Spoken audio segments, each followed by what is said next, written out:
Hey guys, so I just want to make a quick follow-up second video. This one's unscripted, and I just want to talk a little bit about the viewing angles of the DW-5000R that I just reviewed. Now, a lot of the shots that I took of the watch were where the screen was a bit blurry and you couldn't see the numbers as well. It was faded out and it didn't look that great.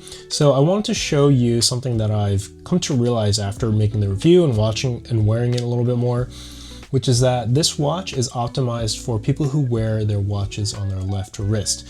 Now, it became very clear to me afterwards, after making the review, because when I switched wrists after seeing some pictures online and other reviews, I was wondering why a lot of my angles came out looking bad, or at least the footage that I took. And it was because when you wear it on your left, or let me start with the right first. I'm a lefty, so I wear my watches on my right wrist. When you have the left face or the left side of the watch pointing down slightly, it becomes washed out. And this is, just kind of the angle that I caught a lot of the footage on, and it wasn't the best angles for the watch itself.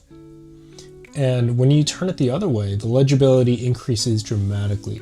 And I think G-Shock did this very intentionally, wanting to make the watch very clear for the viewing experience when it's on your left wrist, which makes a lot of sense because most people are righties and they wear the watch on their left.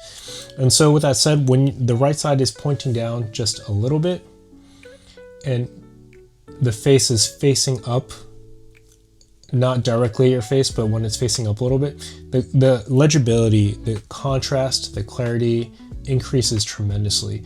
And that's really the majority of the viewing experience. You can also look at it exactly head on and slightly down, which helps also, or slightly up where the face is facing up. But for the most part, you're looking at it from this angle or with the right side facing down just a little bit. And that's what they've optimized this for. Now, if I compare this with the 5610U, the 5610U overall has always, it was my first G-Shock square and the digital display, and I've gotten used to looking at it head on directly. But when you look at it with the right side facing down, it washes out. You see some of that ghosting, and when you face it the other way, it just fades away as well. So with the sides not really being optimized for viewing, you're used to looking at this head on and just looking at that angle, that face every single time, and you build up the muscle memory just to look at the watch. But when you compare it to the 5000R, you can quickly see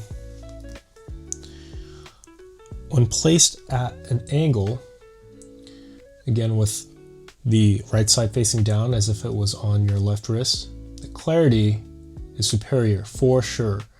Where the face is up, right side down, and that's what they've optimized this for, which makes a lot of sense for the majority of the people out there. But if you turn it the other way, it washes out and you can barely make out what the numbers even are on the 5000R. So that's really the main discrepancies that we're seeing, or why some of the footage, or a lot of the footage on my first review really didn't, or my main review. This is just kind of an unscripted afterthought.